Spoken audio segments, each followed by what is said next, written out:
एक बार मेरे गांव में मदारी का खेल हो रहा था। मदारी का मतलब होता है जादू दिखाने वाला खेला। सभी लोग उस मदारी के खेल देखने में मशगूल थे। मैं भी वहां पर पहुंच गया। उस मदारी वाले के साथ एक अति सुंदर युवती अपना करतब दिखा रही थी। दर्शकों की भीड़ से मदारी वाले ने एक युवक को अपने पास बुलाया और उसके साथ मिलकर कुछ करतब दिखाने लगा।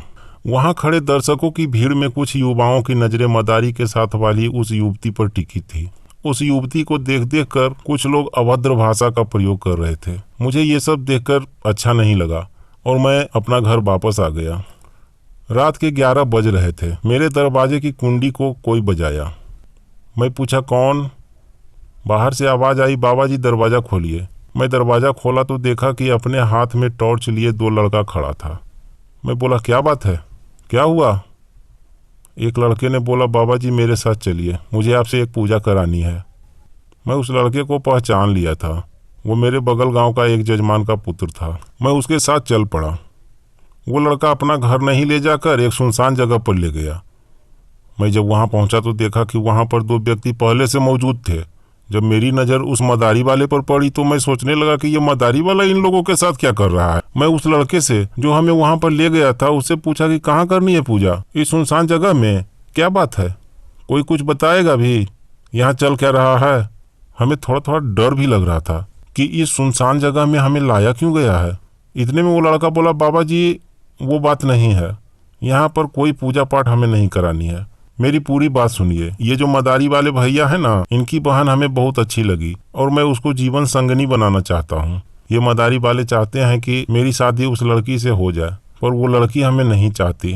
मैं उस लड़की के कारण इनका प्रोग्राम सभी जगह जा जा कर देखता रहता हूँ।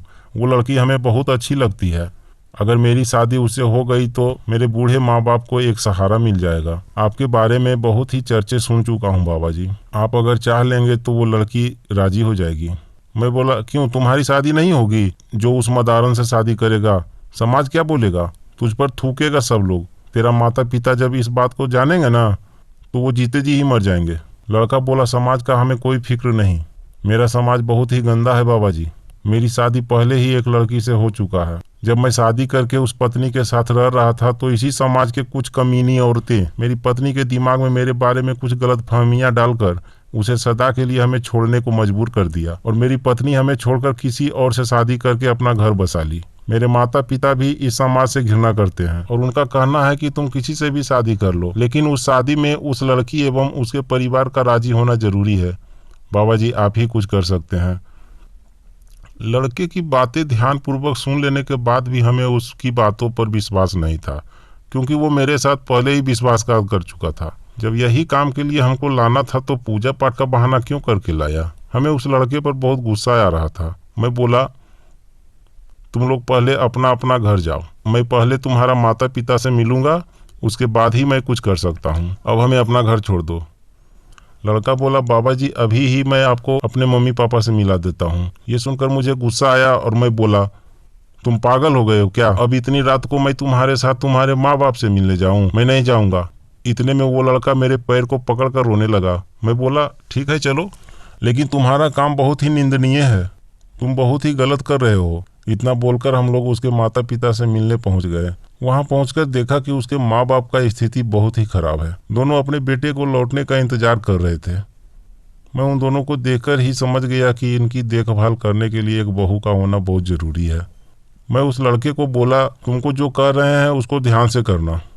रविवार रात 11:32 पर लहसुन के 2 कली लेकर एक कली पर अपना नाम और दूसरे कली पर उस लड़की का नाम लिख के दोनों कली को आपस में सटाकर उसको काला धागा में 27 बार लपेटकर एवं 7 बार गांठ मारकर 7 घंटे अपने दाहिने बाजू में बांध कर रखना। 7 घंटे के बाद उससे एक कली जिस पर लड़की का नाम हो उसको निकाल कर 7 टुकड़े करके शुद्ध पानी में मिलाकर उस पानी को उस लड़की को बिना बताए छिड़क देने के बाद ही वो राजी होगी।